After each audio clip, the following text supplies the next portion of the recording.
حضرت موسیٰ علیہ السلام کے زمانے میں ایک گناہ گار شخص تھا جس سے لوگوں نے بیزار ہو کر اس کو اپنے شہر سے نکال دیا۔ وہ ایک ویرانے میں رہنے لگا اور جب اس کی موت کا وقت ہوا اور وہ انتقال کر گیا تو حضرت موسیٰ علیہ السلام پر وحی آئی کہ ہمارے ایک ولی کی فلاں جگہ وفات ہو گئی ہے، آپ اس کو غسل و کفن دے کر نماز جنازہ پڑھیں اور لوگوں کو بتا دیں کہ جس کے گناہ زیادہ ہوں وہ لوگ اگر اس کے جنازے میں شریک ہوں تو میں ان کی بھی مغفرت کر دوں گا۔ حضرت موسیٰ علیہ السلام نے بنی اسرائیل میں اعلان کر دیا اور کثیر تعداد میں لوگ جمع ہو گئے۔ جب لوگوں نے اس کی لاش کو دیکھا تو اس کو پہچان لیا اور کہا کہ حضرت یہ تو بڑا گناہ گار شخص تھا اور ہم نے تنگ آ کر اس کو گاؤں سے نکال دیا تھا۔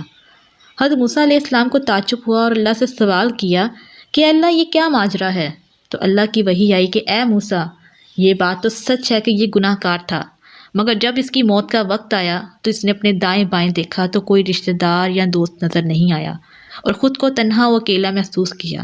آسمان کی جانب نظر اٹھایا اور کہنے لگا، اے میرے پروردگار، میں تیرے بندوں میں سے ایک بندہ اور تیری بستیوں سے نکالا ہوا غریب الوطن ہوں۔ اگر میں یہ جانتا کہ مجھے عذاب دینے سے آپ کی حکومت میں کوئی زیادتی ہوتی ہے یا مجھے معاف کر دینے سے آپ کی حکومت میں کمی ہوتی ہے تو میں آپ سے مغفرت کا سوال نہ کرتا۔ میری پناہ اور امید کا مرکز سوائے آپ کی ذات کے کوئی نہیں۔ میں نے یہ سنا ہے کہ آپ نے اپنے کلام میں یہ نازل کیا ہے کہ میں ہی غفور الرحیم ہوں، بس میری امید نے مجھے ناکام نہ فرما۔ اللہ تعالیٰ نے فرمایا کہ اے موسیٰ کیا میرے لیے یہ اچھی بات تھی کہ میں اس غریب الوطن کو رد کر دیتا جبکہ وہ میرے سے وسیلہ پکڑ رہا ہے اور میرے سامنے گڑ گڑا رہا ہے۔ امام رازی نے اپنی تفسیر میں ایک قصہ ایران کے بادشاہ نوشیروان عادل کا لکھا ہے۔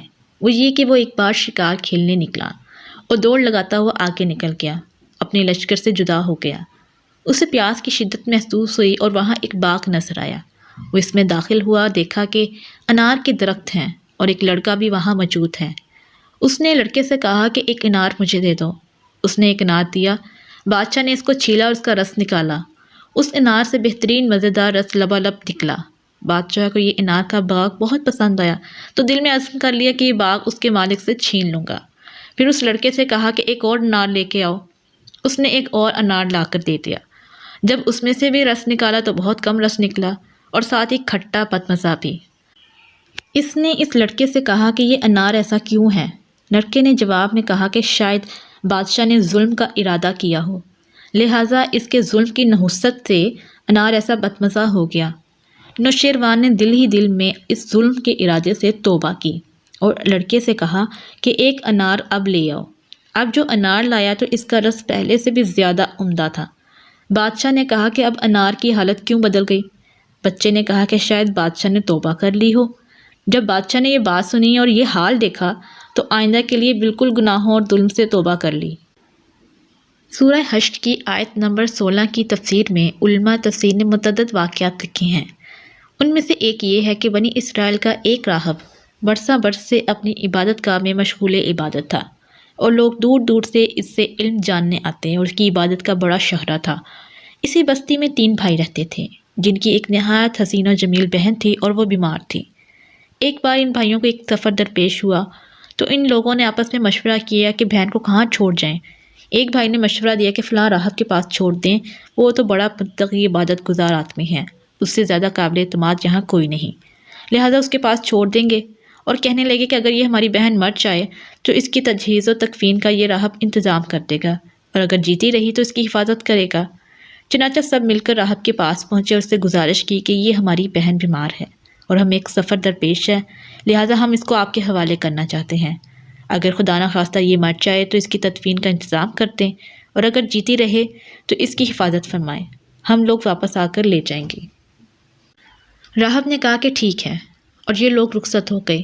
راہب نے اس لڑکی کا علاج کیا تو وہ ٹھیک ہو گئی اور اس کا حسن دوبالا ہو گیا۔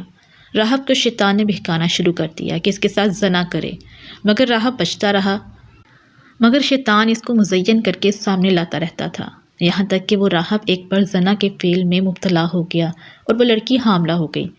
اب شیطان نے اس کو شرم دلائی کہ تو نے کیا حرکت کی، یہ نہیں ہونا چاہیے تھا۔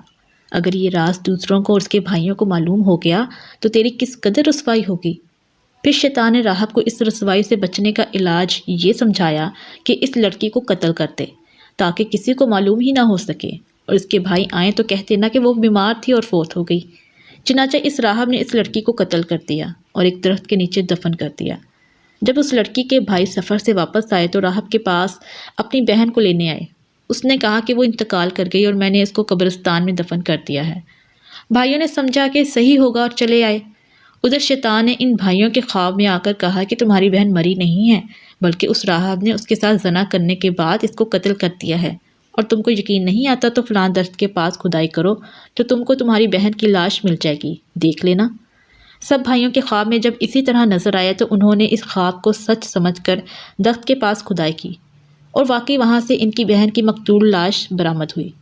جب شیطان نے اس طرح بھائیوں کو اس واقعے سے باخبر کیا اور وہ اس پر مطلع ہوئے تو ان کو غصہ آیا اور راہب کو مارنے آئے، اور شیطان نے ادھر جب راہب کو ان کے سامنے رسوا کر دیا اور لوگ اس کو قتل کرنے آئے تو اب راہب سے کہنے لگا کہ دیکھ، اب میں ہی تجھے بچا سکتا ہوں، اگر تو میری ایک بات مان لے تو میں اب تیری مدد کروں گا۔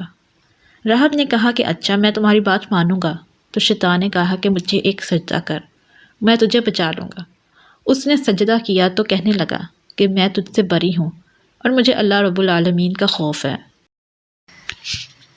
صحیح حدیث میں کفل نامی ایک بنی اسرائیلی آدمی کا قصہ آیا ہے کہ حضرت نبی کریم صلی اللہ علیہ وآلہ وسلم نے فرمایا کہ بنی اسرائیل میں ایک آدمی کفل نام کا تھا جو ہر قسم کی برائی میں طاق تھا۔ ایک دن اس کے پاس ایک عورت آئی اور اس نے اس سے کہا کہ اگر تم مجھے اتنے روپے دے دو تو میں اپنے آپ کو تمہارے حوالے کر دوں گی اور تم کو مجھ سے اپنی خواہش پوری کرنے کا حق ہوگا۔ وہ شخص پہلے ہی سے برائی کا عادی تھا، اسے یہ موقع غنیمت نظر آیا اور اس نے اس عورت کو رقم دینے کا وعدہ کر لیا اور اس سے اپنی نفسانی خواہشات پوری کرنے کے لیے کسی کمرے میں لے گیا۔ جب برائی کا وقت آیا تو وہ عورت کانپنے لگی اور اس پر خوف و دہشت طاری ہو گئی۔ اس نے اس عورت سے پوچھا کہ تو کیوں خوف زدہ ہے اور کانپ رہی ہے؟ وہ کہنے لگی کہ میں نے میری پوری زندگی میں کبھی یہ حرکت نہیں کی اور آج مجھے اس حرام اور ناجائز کام کو اس لیے کرنا پڑ رہا ہے کہ میرے بچے گھر میں بھوکے پیاسے ہیں اور ان کا کوئی کفیل نہیں۔ میں انتہائی مجبور ہو کر سوچنے لگی کہ کیا کر سکتی ہوں، تو میرے ذہن میں آیا کہ میں اپنی عصمت اور اپنی پاک دامنی کو پیسوں کے عوض بیچ دوں، اس سے بچوں کے گزارے کا انتظام کر لوں۔ اس لیے میں نے اس برائی کا ارادہ کیا، مگر مجھے اللہ کا خوف ہو رہا ہے اور اس لیے مجھ پر کپ کپی طاری ہے۔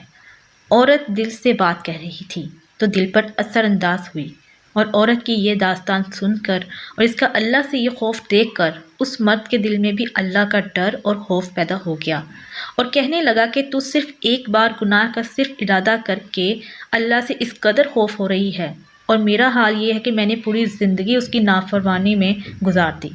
مجھے اللہ کا تجھ سے زیادہ خوف کرنا چاہیے تھا، اس لیے میں توبہ کرتا ہوں کہ آج سے کبھی گناہ نہیں کروں گا۔ اور کہنے لگا کہ میں نے جو تجھ سے رقم دینے کا وعدہ کیا ہے وہ بھی تجھ کو دوں گا۔ چنانچہ اس نے اس عورت کو رقم بھی دی اور برائی سے توبہ بھی کر لی، اور وہ عورت وہاں سے واپس ہو گئی۔ یہ آدمی اس کے جانے کے بعد ندامت کے ساتھ اللہ کے سامنے رو کر گڑ گڑا کر اپنے گناہوں کی معافی مانگنے لگا، اور اسی حالت میں اسی رات اس کا انتقال ہو گیا۔ بنی اسرائیل میں اللہ تعالیٰ کی ایک سنت جاری تھی کہ جو آدمی اچھا ہوتا اس کی اچھائی اور نیکی قدرت سے اس کے دروازے پر لکھ دی جاتی، اور اگر کوئی برائی کرتا تو اس کے دروازے پر اس کی برائی کا ذکر کر دیا جاتا تھا۔ اور یہ کفل نامی شخص تو اتنا برا تھا کہ اس کے دروازے پر روزانہ کچھ نہ کچھ اس کی برائی لکھی ہوئی ہوتی تھی کہ آج اس نے زنا کیا، آج اس نے شراب پی یا اور کوئی برائی کی۔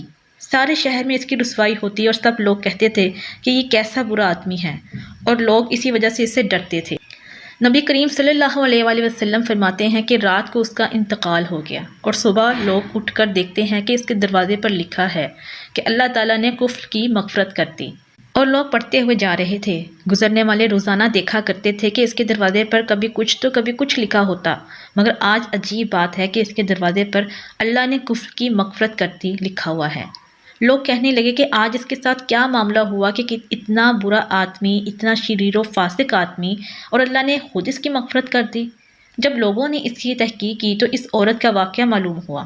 خود عورت نے آ کر بتایا کہ رات ایسا ایسا واقعہ ہوا تھا، تب لوگوں کو سمجھ میں آیا کہ اللہ نے اس لیے اس کی مغفرت کر دی۔ توبہ سے ہی متعلق ایک واقعہ علامہ ابن الجوزی نے لکھا ہے کہ ابو کعب نے حضرت حسن بصری سے یہ واقعہ نقل کیا کہ ایک فاحشہ عورت نہایت حسین و جمیل تھی جو 100 دینار لے کر برائی کرتی تھی۔ ایک عابد و زاہد کی ایک بار اس پر جو نظر پڑی تو وہ اس کے عشق میں مبتلا ہو گیا اور اس کے پاس جانے کے لیے 100 دینار جمع کرنے لگا۔ کام دھام کر کے اس نے 100 دینار جمع کر لیے اور ایک دن اس کے گھر پہنچ گیا اور اپنا مدعا پیش کیا۔ اس نے 100 دینار لے لیے اور بند سنور کر تیار ہو کر اس کے لیے آ گئی۔ جب وہ عابد اس کے ساتھ برائی کرنے کے ارادے سے ملا تو اس کو اللہ کے سامنے جواب دہ ہونے کا خیال آ گیا اور وہ اللہ کے خوف سے کانپنے لگا۔